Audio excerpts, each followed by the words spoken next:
I'm not gonna lie, my jaw was on the floor when I was watching this Mel Gibson interview from 1998. Not only did he predict what would happen to him in about 8 years, but he starts exposing what is actually happening in Hollywood. Not only that, but he's talking about exposing things on a much higher level and how you need to be patient. You have to be patient to do it. And it's almost as if he was already planning on doing something like The Sound of Freedom way back in 1998. And they ruined him for this shit. I promise you, what you're about to hear is gonna have you floored. Absolutely floored. Check this shit out. First time I really came over here, I had a whole bunch of weird paranoid suspicions about what the hell was going on because there was a lot of stuff I couldn't understand. Right.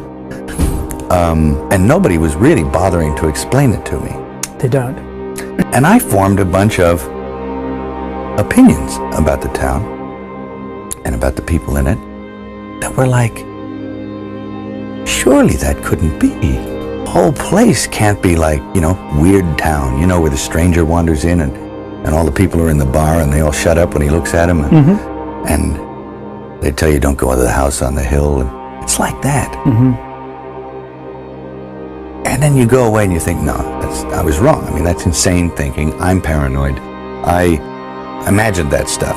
That couldn't be the reason for why so-and-so was acting like, could it? And then you find out later on the track that you are exactly on track with a lot of this stuff, that some of your worst nightmares were real at the time. And you think, a place like this can humiliate you.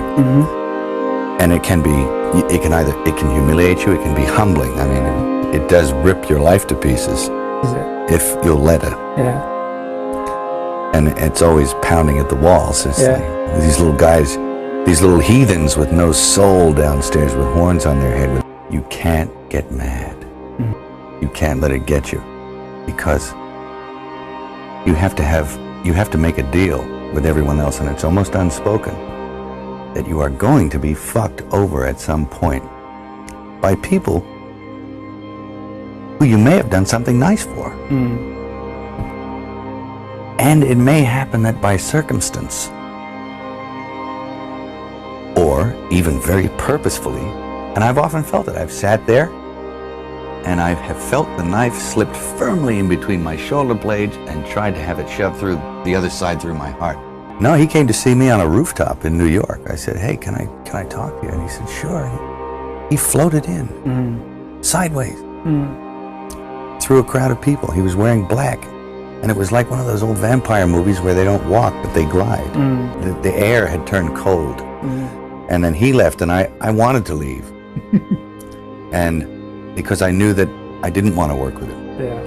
And he was getting scary. Yeah.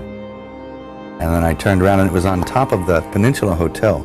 I turned around to avoid his steady gaze at one point. Yeah. And I was looking at a building with the top of the sixes on it. So there was a huge illuminated 666 in red. Yeah. And I went from that to that to that, and he started smiling. And I thought, oh no, Chris Walken is the Antichrist, I'll think, Walken, and you'll resent it for a little while, then you have to let it go. Otherwise, you'll eat yourself alive. And I think it takes that kind of cockroach resilience to survive in this town.